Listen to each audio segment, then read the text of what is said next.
السلام عليكم ورحمة الله تعالى وبركاته. كنتمنى تكونوا بخير وعلى خير وفي صحة جيدة. مرحبا بكم في قناتكم بوز واتش. اليوم جيتكم فيديو جديد وبوصفة جديدة. كنتمنى تنال الاعجاب ديالكم ويطرق لكم. ما تنساوش تتابعوني حتى الاخر وتدعمونا بلايك وباشتراك وبشي تعليق يكون زوين.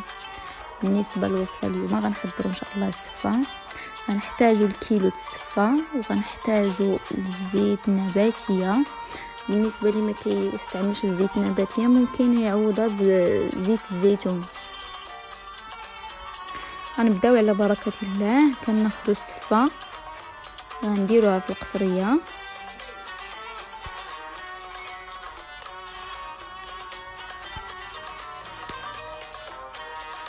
غنخويو عليها الزيت. بالنسبه لهنا الزيت احتاجيت ل5 معالق كبار ديال الزيت. الا كانت الكميه كتر ممكن تضاعفي الكميه على حسب الكميه ديال السفه اللي عندك. انا هنا استخدمت هي كيلو ديال السفه. غنحاولوا نحركوا مزيان كما كنقولوا نكسكسوا السفه مزيان باش تندمج مع الزيت باش ما تلصق ما تكورنينا من الاول. غنستمروا في عمليه التخليط.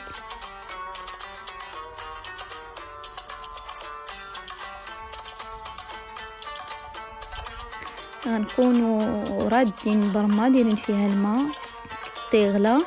غنجيبوا دابا الكسكاس غادي نبداو تنضيفوا الشعريه.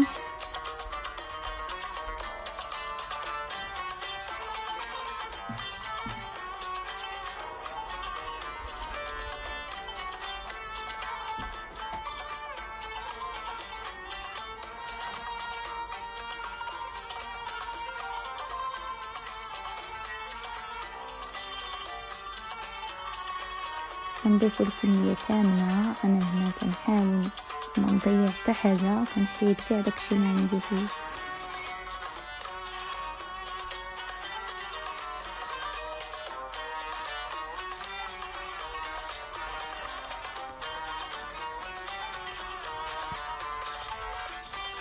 كنحاول ما نضيع حتى حاجه. كنحيد كاع داكشي اللي عندي في القصريه. نتوما تتشاهدوا. من بعد ما عمرنا الكسكاس غادي نردوه فوق البرمه باش يفور الفوره الاولى. بالنسبه للنار كتكون نار متوسطه اللي كطيبي فيها عادي. ما تكونش مجهده بزاف وما تكونش ناقصه بزاف. انتم كما كتشاهدوا نحطوه في البرمه. غادي نخليوها تقريبا واحد 5 دقائق كتطلع الفوره دغيا. غير لما يكون ردا سخون من قبل ماشي يلاه ديرها عاد سخني ما غتاخذ شويه. نتوما كما كتشوفوا 5 دقائق هي بدات كتطلع الفوره.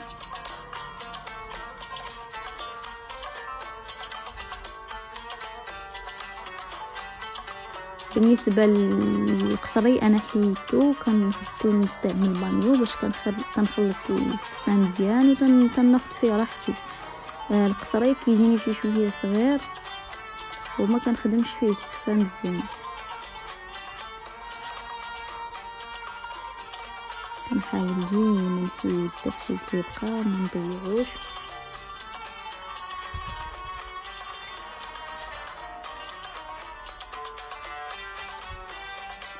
غنبرد شويه السفه.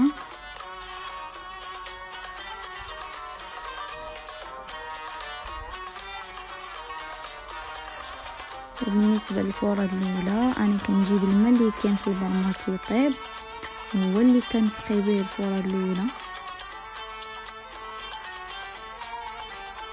وراه نتوما ما تخافوا ما والو راه ما غتعجن ما حتى شي حاجه. بقاو متبعين معايا حتى الاخر وغادي تشوفوا كلشي بعينيكم. غنحركوا واحد شويه تقريبا شي قسم ولا قلير. نحس بحال شربتها شويه داك الماء السخون وغادي نصفيها.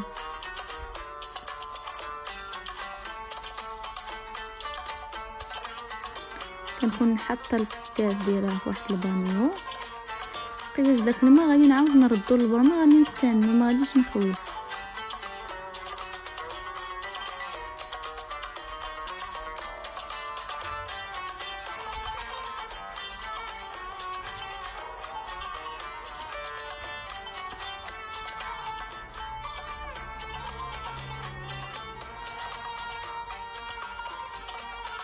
نتوما كما كتشوفوا غادي نصفيو الصفه مزيان، نصفيو ما يبقاش الماء في الكسكاس لتحت.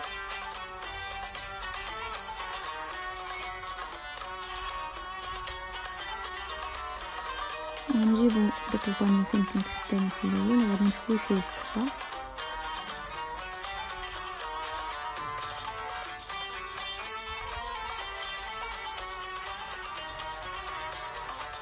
غنحيدو داكشي في جناب الكسكاس.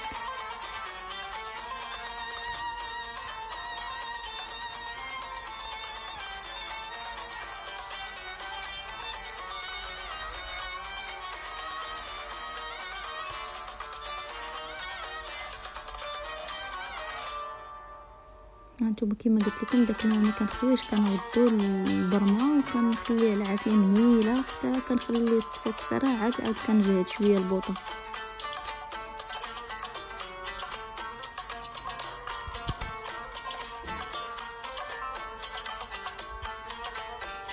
هانتوما كنبداو كنحلو الصفه.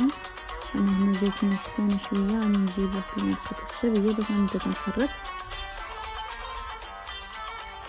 نسرح ديك الصفه مزيان في البانيو.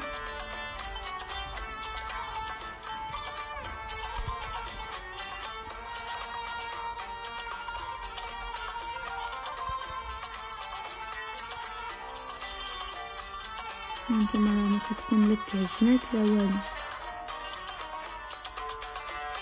ديك الزيت اللي درنا في الاول وخا التخويره خوينا عليها الماء راه ما تعجن ما حتى شي حاجه.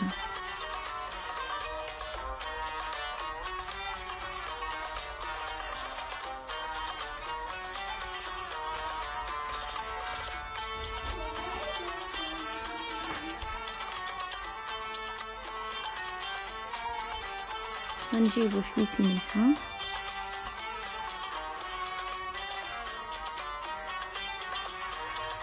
الملحه كتبقى على حسب الكميه اللي كتستعملو في الحياه اليوميه، واش ديري الملحه قليله ولا كديرها كثيره.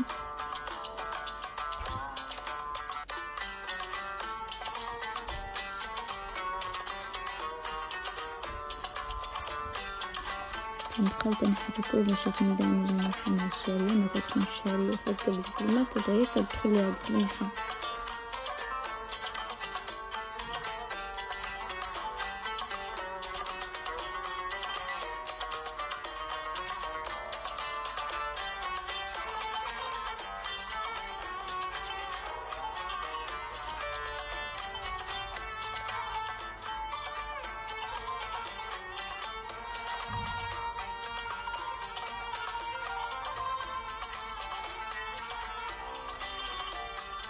غنخليوها تستراح واحد شويه، ومن بعد نرجعو غادي نضيفو ليها كاس ديال الماء بارد.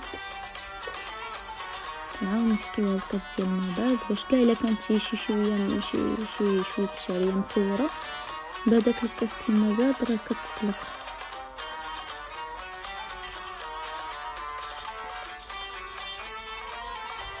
كنستمروا في التخليط ديالها، غادي نخليوها عاوتاني تستراح واحد شويه، من بعد عاد نجيبو الكسكاس ونردوها فوق الفران الثاني. هانتوما كما تشاهدوا راه ما تعجنات ما والو، ملي كنضيفو داك الكاس الماء بارد راه الا كانت شي حاجه شي شويه مكور راه عاوتاني يطلق. ونخليوها تشرب واحد شويه داك الكاس اللي ضفنا ليها، ونرجعو باش نديروها في الكسكاس الفوق. هانتوما كما كتشاهدوا هي الصفه بعد ما استراحت وشربت داك الماء الاولاني كنديروها في الكسكاس ونردوها باش تدخل الفران الثانيه.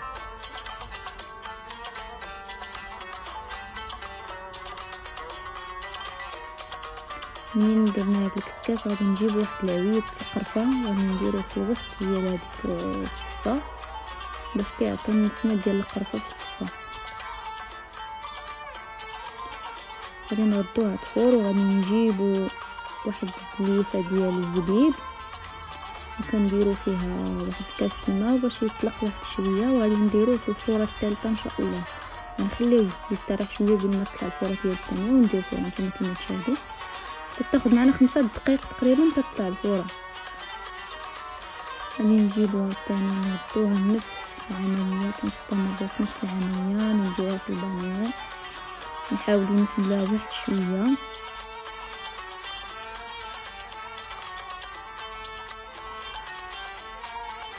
هانتوما كيما تتشاهدو راه ما تتعجن الصفة ما حتى شي حاجة، كتبقى الصفة مطلوقة ما تخافي ما حتى شي حاجة. داك الماء الاولاني راه ما غادي يعجنها ما والو، بالعكس تيساعد باش تاخد شي وقت كتير في الطياب.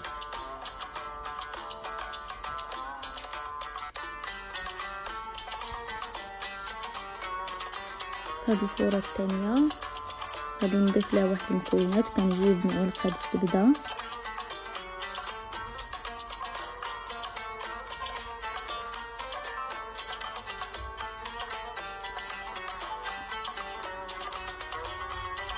وداك الزبيب اللي درنا غادي نصفيه، واللي درنا تيطلق غادي نصفيه وغادي نضيفو عليها.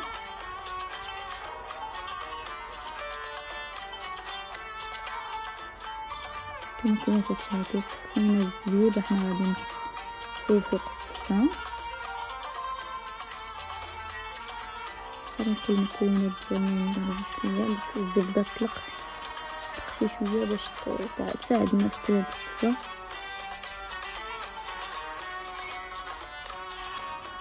بالنسبه لهنا انا زدت شويه زيت العود، كتعجبني فيها النسمه ديال زيت العود، ضفت شي شويه. هذه اختياري، بغيتي ديريه ديريه، ما بغيتيش ديريه ممكن تستغني عليه، كتبقاي غير الزبده. انا هنايا كتعجبني نسمه زيت العود، ضفت واحد شويه زيت العود وغادي نحركو تندمج لينا مع الصفه.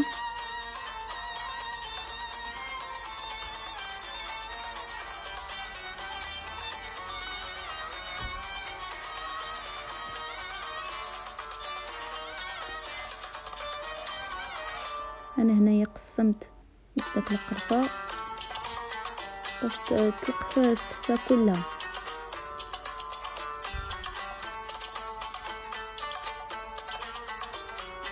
نستمروا في التخليط ديالها حتى تندمج بين الزبده مع الصفه مع الزيت مع الزبيب.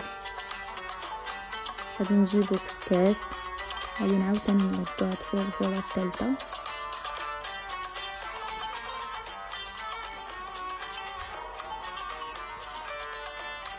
هانتوما كما تشاهدوا انا كنستخدم هذيك المعلقه الخشب حيت تكون الصفه سخونه كتحرقني في يدي، داكشي علاش باش كنستعملها.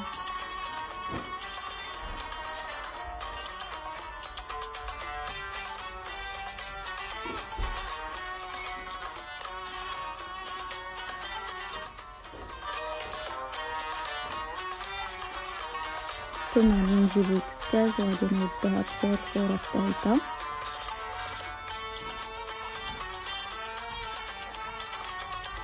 نحطوها ان شاء الله فوق الفوره الثالثه.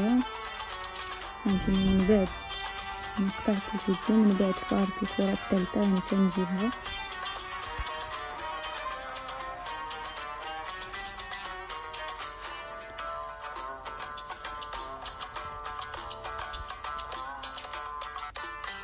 هانتوما كما تتشاهدوا راه الصفه ما تعجنات ما تكورات ما حتى شي حاجه، كتبقى هي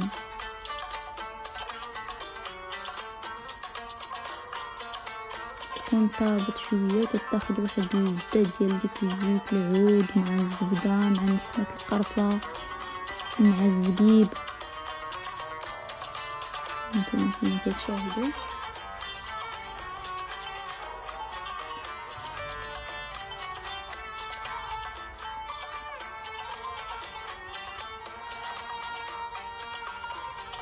غادي نجيب عاوتاني واحد 2 كيسان ديال الماء.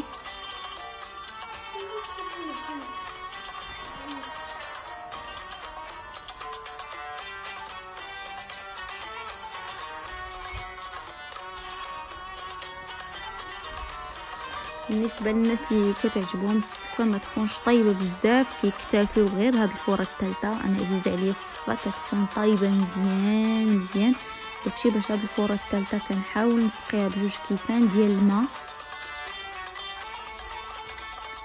غنخليها تستراح واحد شويه وكنرد هاد الفورة قول انا تنستخدم 4 الفورات. بالنسبه للناس اللي عزيز عليهم الصفه ما تكونش طايبه بزاف، ديك الفوره الثالثه صافي كتطفي. انا عزيز عليا تكون الصفه طيبه مزيان. غادي نديروها في الكسكاس ونردو هاد الفوره. هادي ان شاء الله غادي تكون هي الفوره الاخيره ديالها. نتوما كما تشاهدوا ما تاخذش وقت بزاف وراه ما كتعجن ما والو، 5 دقائق كتطلع الفوره. غادي نجيبو الكسكاس نخليوه عاوتاني يصفى. هذه هي الفوره الاخرى ان شاء الله. غادي نوريكم المكونات اللي غادي نضيفو عليها. نتوما ما مكوره ما حتى شي حاجه، الصفه كتكون طايبه. واخا خليتها انا هنا طابت بزاف يقدر يعز عليا طايبه بزاف راه ما تقورات ما والو. غادي نجيبو المكونات الاخرين. غادي نضيفو 2 معالق ديال الحليب بودره او حليب نيدو. غادي نضيفو 1 نص معلقه ديال الزبده.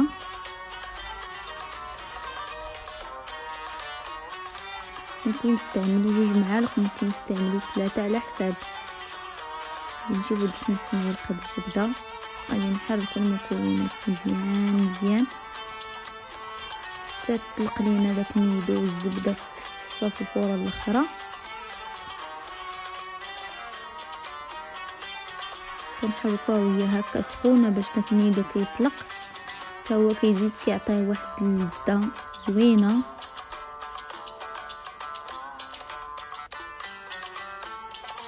صافي كنبقاو كنستمروا في التحريك ديالها.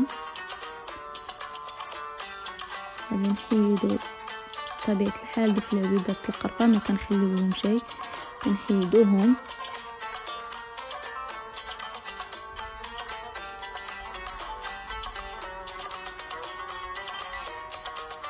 نتوما كما تشاهدوا في الاخر كنجيبوها في واحد الطبسيل ديال التقديم. بالنسبه لهذا استعملت القرفه، كاوكاو وشويه اللوز مهرمشين والسكر ثاني وسكر ثقيل او سكر بودره. هذا كيبقى اختياري. كاين الناس اللي ما تياكلوش السكر بحال انا عندنا حنا في الدار هنا كاينين اللي ما تياكلوش السكر ما كنذوقش به، كنحطوه في البيصلات وكنخليه على جنب كما تشاهدوا. بالنسبه للتقديم كله والطريقه كيفاش يقدم، انا اختاريت هذه الطريقه مبسطه وسهله. ندير اللوز وكاوكاو في الوسط، كنبقى كنشكل بالقرفه كتشكل الشكل اللي بغيتي.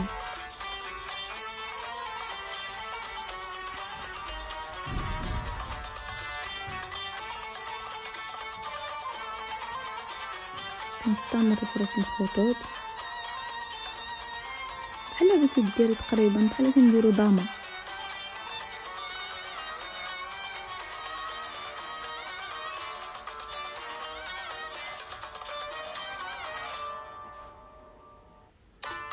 نبقاو كنستمروا كنديرو خطوط الطول وخطوط العرض.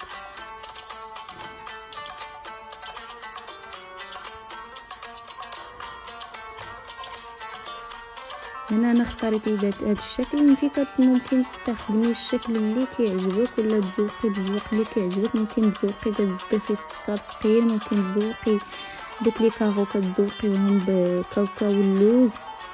انا اختاريت هذا الشكل مبسط. هذا هو الشكل النهائي ديال الصفه. كنتمنى يعجبكم وما تنساوش تتابعونا وتعملوا اشتراك وشكرا.